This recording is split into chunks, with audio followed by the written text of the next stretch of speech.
Hello friends, welcome to day 13 of Excel learning. पिछले कुछ videos में हमने filter, sort, if, subtotal functions के बेसिक कॉन्सेप्ट लर्न किए हैं। अब हम आने वाले कुछ वीडियोस में इन फंक्शंस के एडवांस यूसेज को देखेंगे और आज हम यूज करेंगे फिल्टर फंक्शन अपनी एक रेगुलर प्रॉब्लम को सॉल्व करने के लिए।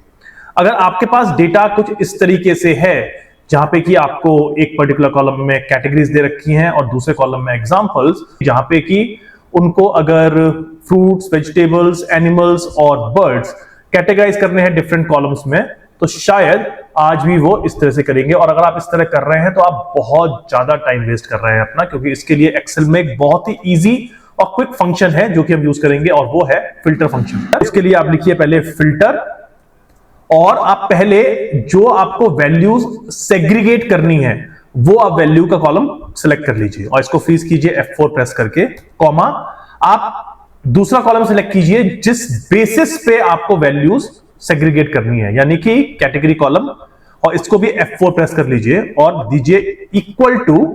अब आपको कंडीशन देनी है कि किस बेसिस पे आपको ये डेटा चाहिए। अब क्योंकि हमको इस कॉलम के अंदर फ्रूट सेलेक्ट करने हैं सारे के सारे, तो हम यहाँ पे फ्रूट्स इक्वल टू क्लिक करके ब्रैकेट क्लोज कर देंगे और आप देखेंगे कि आपके सारे के सारे फ्रूट्स यहाँ पे सेलेक्ट हो गए हैं। पर अब क्योंकि मुझको वेजिटेबल, एनिमल्स और बर्ड्स भी चाहिए, तो मैं इस सेल को आगे ड्रैग कर दूंगा और जैसे मैं ड्रैग करूंगा मैं देखूंगा कि मेरे सारी की सारी कैटेगरीज जो है वो फिल्टर हो चुकी हैं और मेरे को डिजायर्ड एग्जांपल्स जो थे इन सब कैटेगरीज के वो भी उस पर्टिकुलर कैटेगरी के नाम के नीचे आ चुके हैं। तो होप आपको समझ में आया होगा फिल्टर का ये एक फंक्शन जो कि हम डे टू डे लाइफ में यूज करते हैं। For more Excel tips and tricks don't forget to share, like and subscribe. हम मिलते हैं नेक्स्ट वीडियो में एक और एडवांस फंक्शन एग्जांपल के साथ।